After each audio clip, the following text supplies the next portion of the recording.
श्रीराम शुकासारिखे पूर्ण वैराग्य जाचे, वसिष्ठा परिज्ञान योगेश्वराचे, कवी वाल्मिका सारखा मान्य ऐसा, नमस्कार माझा सद्गुरु रामदासा.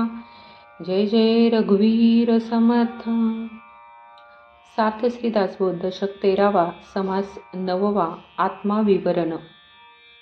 आत्मयास शरीर योगे उद्वेग चिंता करणे लागे, शरीर योगे आत्मा जगे हे तो प्रगटची आहे. देहाला व जीवात्म्याला एकमेकांवाचून गत्यंतर नाही, एकाशिवाय दुसरा काही करू शकत नाही. अनेक उदाहरण देऊन श्री रामदास स्वामी हे मनाला पटवतात. शरीराशी संबंध आल्याने जीवात्म्याला दुःख व चिंता करावी लागते. शरीराच्या साह्याने जीवात्मा जगतो हे तर अगदी प्रत्यक्षच आहे. देहाने अन्न खाल्ले नाही तर जीवात्मा कधीच जगू शकत नाही. तसेच जीवात्मा नसेल तर देहाला जिवंतपणा असत नाही. देह व जीवात्मा एकमेकांपासून वेगळे करायला जाणे व्यर्थ आहे. कारण दोघांच्या संयोगाने माणसाच्या जीवनात सारी कार्ये घडत असतात.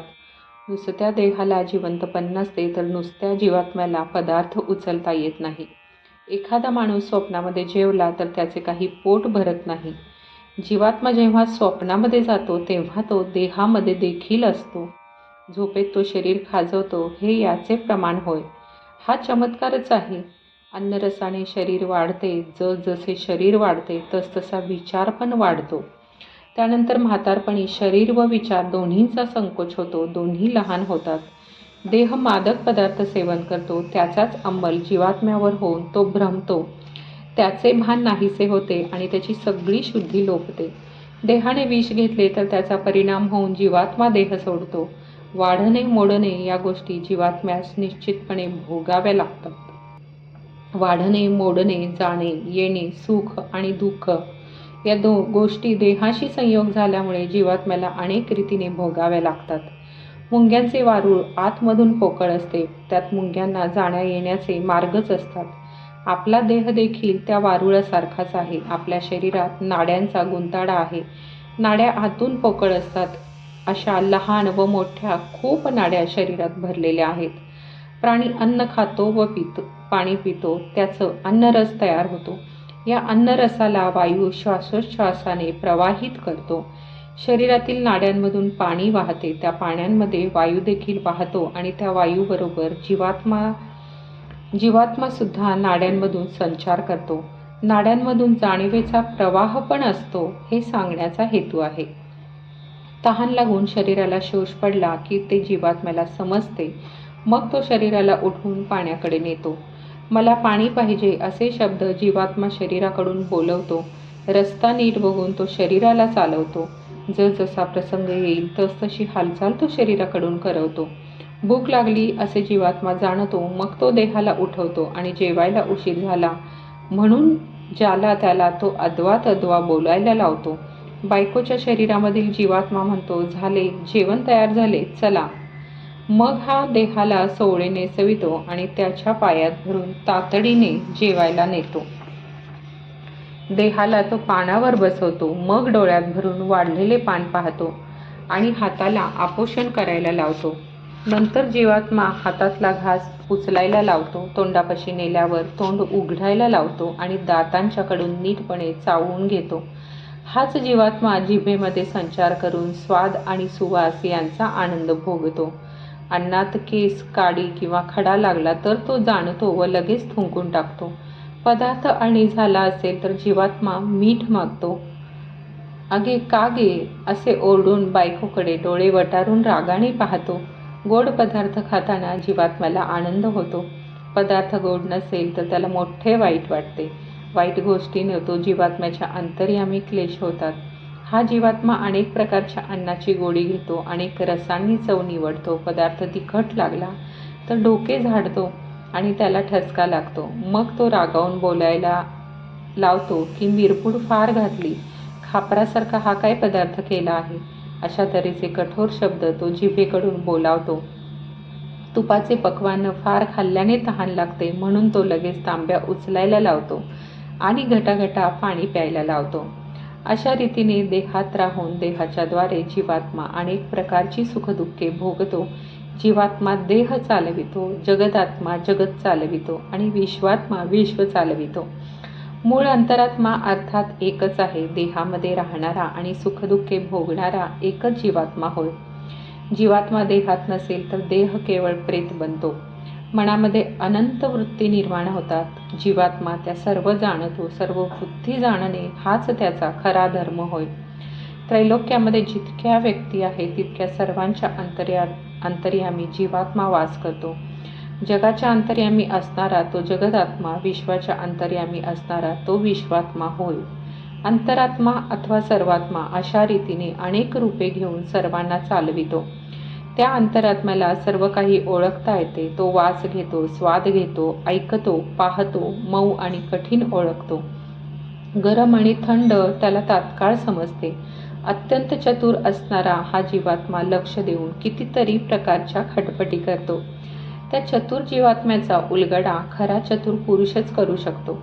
यानंतर वायू आणि जीवात्मा यांची तुलना आहे. तुलना करून श्री समर्थ असे दाखवतात की जीवात्मा वायूपेक्षा अधिक सूक्ष्म आणि कार्यक्षम आहे. वारा जेव्हा वाहतो तेव्हा त्याच्याबरोबर सुगंध येतो, पण तो सुगंध काही काळाने विरून जातो. वारा जेव्हा वाहतो तेव्हा त्याच्याबरोबर धूळ येते, पण ती देखील नाहीशी होते. गरम आणि थंड, सुगंध आणि दुर्गंध वगैरे गोष्टी वायूबरोबर वाहत येतात, परंतु त्या फार काळ टिकत नाहीत. गोष्ट वायूबरोबर कायम टिकत नाही. जीवात्म्याशी तुलना केली असता वायू त्याची बरोबरी करू शकत नाही. वायूपेक्षा जीवात्मा अधिक सूक्ष्म आणि चपळ आहे. कठीण पदार्थ मध्ये आला तर वायू अडतो, पण आपल्या आड येणाऱ्या कठीण पदार्थांचा भेद करून जीवात्मा पलीकडे जातो. जीवात्म्याचा कठीणपणा पाहावा तर तो इतका कठीण आहे की त्याचा छेदच करता येत नाही. वाऱ्याचा झडझड असा आवाज होतो, पण जीवात्म्याचा मुळीच आवाज होत नाही. जो कोणी मौन धारण करून त्याचे चिंतन मनन करील त्याला स्वतःच्या अंतर्यामीच तो कळून येईल. अखेर असे सांगतात की जे जे उपचार देहाला केले जातात ते सारे जीवात्म्याला पावतात. देह नसेल तर जीवात्म्याची मोठीच अडचण होते. शरीराला काही चांगले उपचार केले तर ते जीवात्म्याला पावतात. शरीराच्या द्वारा जीवात्म्याला समाधान मिळते. देहाव्यतिरिक्त अनेक उपचार केले तर ते जीवात्म्याला पोहोचत नाहीत. फक्त देहाच्या द्वाराच जीवात्म्याच्या वासनेचे समाधान होते. देह आणि जीवात्मा यांच्या संयोगाचे कौतुक असे अनेक प्रकारचे आहे. देह नसेल तर जीवात्म्याची सगळ्या बाजूंनी अडचण होते, त्याला अडल्यासारखे होते. देह आणि जीवात्मा एकत्र असता अक्षरशः असंख्य गोष्टी होऊ शकतात.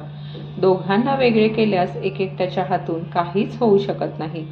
दोघांचा संयोग असेल तरच विवेकाच्या बळावर त्रैलोक्याचा ठाव घेता येतो. आता याचा सारांश सांगितला आहे. मूळ प्रश्न असा की माणसाला जीवनामध्ये सुखदुःखे भोगावी लागतात. ती भोगणारा कोण? परब्रह्म अत्यंत निर्मळ, निर्विकारी, एकरस आणि अखंड आहे हे खरे, परंतु त्याच्यामध्ये उत्पन्न होणारी मूळ माया एका अंगाने पंचभूतात्मक तर दुसऱ्या अंगाने जाणीवयुक्त आहे. असे असलेच पाहिजे, कारण विश्वामधील पदार्थाची रचना पाहिली तर तिच्यामध्ये जेथे तेथे ही दोन्ही अंगे आढळतात. प्रत्येक वस्तूला स्थूल आणि बाहेरचे आणि सूक्ष्म किंवा आतले ही दोन अंगे असतातच. अचेतन पदार्थांमध्ये बहिरंग पंचभूतांचे असते तर अंतरंग गुणमय किंवा शक्तिमय असते. सचेतन प्राण्यांमध्ये देह पंचभूतांचा असतो तर अंतरंग जाणीवमय असते. माणसामध्ये ही जाणीव बरीच निर्मळ स्वरूपात आढळते. देह आणि अंतरीची प्रगत जाणीव यांच्या जोडीला श्री समर्थांनी देहात्मयोग असे सार्थ सुंदर नाव दिले आहे. मूळ मायेत जसा अंतरात्मा तसा विश्वामध्ये विश्वात्मा, जगामध्ये जगदात्मा आणि देहामध्ये जीवात्मा होय. हा जीवात्मा सुखदुःखाचे भोग भोगतो. इति श्री दासबोधे गुरुशिष्य संवादे आत्माविवरण नाम समास 9वा समाप्त. जय जय रघुवीर समर्थ. तुम्हाला हा व्हिडिओ आवडल्यास कमेंट, लाईक, शेअर करा आणि पुढील व्हिडिओसाठी हे चॅनल सबस्क्राईब करायला विसरू नका. श्रीराम.